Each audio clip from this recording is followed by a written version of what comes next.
But before we get to the policy, talk to us about the Caribbean Regional Fisheries Mechanism. Okay, good morning, listeners. Good morning, everybody.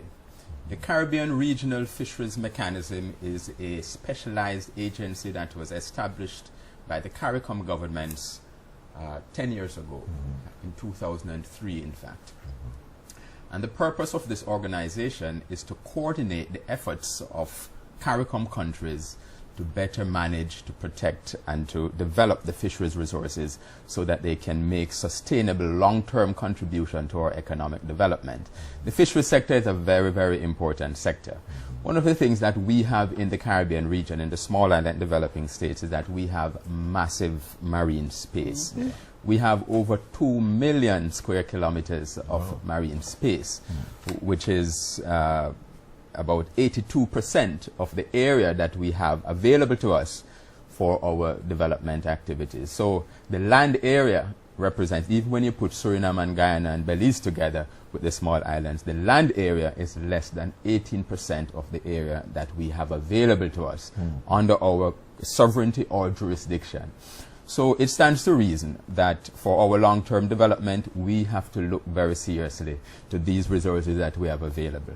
We cannot rely on the models for economic development that is used in other countries. We have to now begin to look seriously at the assets that we have in our marine waters. And, you know, the marine waters are not just water with fish. The truth is, there is water. There is air above the water, there is seabed below the water, and there are resources in the seabed below the water. So I know there are numerous challenges in dealing with this very complex and very dynamic area. There are many unique challenges related to it. But having said that, when we step back a bit, the fisheries resources really have been supporting our ancestors from ages immemorial. Indeed. From way back. Our ancestors depended on the resources in the coastal waters for their livelihood.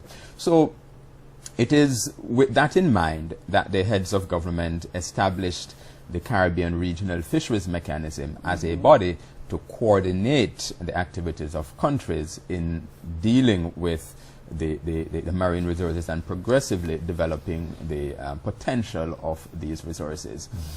One of the unique characteristics and feature of our marine resources is that the Caribbean Sea connects us. The Caribbean Sea is actually a shared resource. It is interconnected. There are no natural borders in it. So, and I give you a few examples that illustrate this point very well. A few years ago, you might have heard about the lionfish.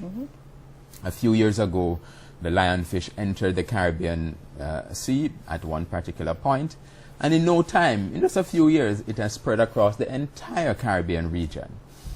And what that means is that for us to deal effectively with the lionfish, I mean, we cannot eliminate it, but we can control it and keep the numbers at acceptable level, hopefully. But for us to do that, we all have to work together. We have to collaborate and coordinate our efforts. And so it is with many of the marine resources. They are shared resources. The system is an interconnected marine system. So there's a lot of sharing and moving around of the waters, of the species. And so it means that we have to work together, if indeed we want to get the best from these resources. And there are many, many fronts on which we have to work together, whether it be research, whether it be development, whether it be conservation and management. And there's another issue now that I would like to just highlight to illustrate this point. 2 years ago, an NGO in the United States petitioned the U.S. government to list queen conch as a threatened or endangered species. It is under consideration right now in the United States. I know it's a big issue. It's a big issue, and the repercussion for us could be severe. Huge. If it is listed. Now, I raise this to illustrate the point I was making about the shared resources. Because let's look at Belize. Belize is actually doing extremely well in managing the queen conch resources. Extremely well. there were some challenges and difficulties 15, 20 years ago, but the government looked at it, assessed the status of the resources, consulted with stakeholders, and put in place a number of management measures and regulations to protect and to rebuild the stocks. And they have actually succeeded in rebuilding the stocks so that the population now of the queen conch, the biomass in the sea, based on scientific estimate, is much higher than it used to be 15 years ago. So they have successfully rebuilt the stock. So why is this pressure from this NGO to close or to designate the species as a threatened or endangered species? The problem is, in other countries in the region, people have not done the same thing. And the truth is, the US now authorities are looking at it. They're looking at the entire range of the species. Not just in discrete location, but the entire range to get the big picture, and they will make a determination on that basis. Well, of course, we are resisting this. Yeah, we're resisting it with all our might, because several of our countries are actually doing very well. Elaborate on why would that be important to us? Because I know there was a local protest or expression of concern that this U.S. NGO was thinking about it. Why would a decision of a U.S. NGO have an impact on us in the region? Right, okay.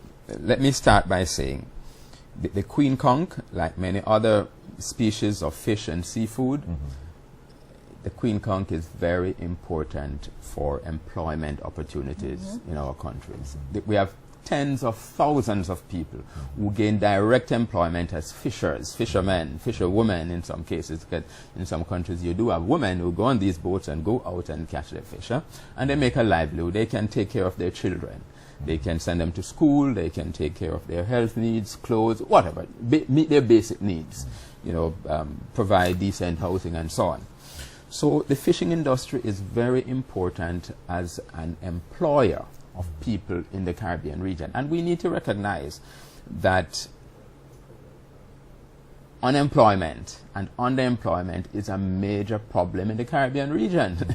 And while we deal with, the social issues and so on, and other issues, we have to pay careful attention to employment. Otherwise, we're going to be in trouble. And employment, especially for our young people. Or young people who have nothing to do, they'll get in trouble unless they have good, decent jobs and opportunities. So that's one thing, employment. The other thing is food security. Now, fish and seafood is, according to the experts, superior in the nutrients that they provide to us. And other people do not realize the benefits of eating fish and seafood as against other forms of meat and protein and so on that we eat. No, fish is not only protein, it is filled with micronutrients and a whole lot of nutrition that our bodies need. Fish every day. If you eat fish every day, according to the doctors, well, not even every day, a few times a week, you will reduce your risk of heart disease. You will reduce your risk and problem with cholesterol because fish is filled with the good cholesterol, the good oils and fats that we need, our bodies need. It's filled with them. You'll reduce your risk of inflammatory diseases, arthritis, psoriasis, a whole lot of benefits. I mean, the experts have documented these. They are well documented scientifically. And we eat fish, and fish is in high demand globally. One of the interesting things for me always is the fact that in developed countries they eat much more fish than in developing countries.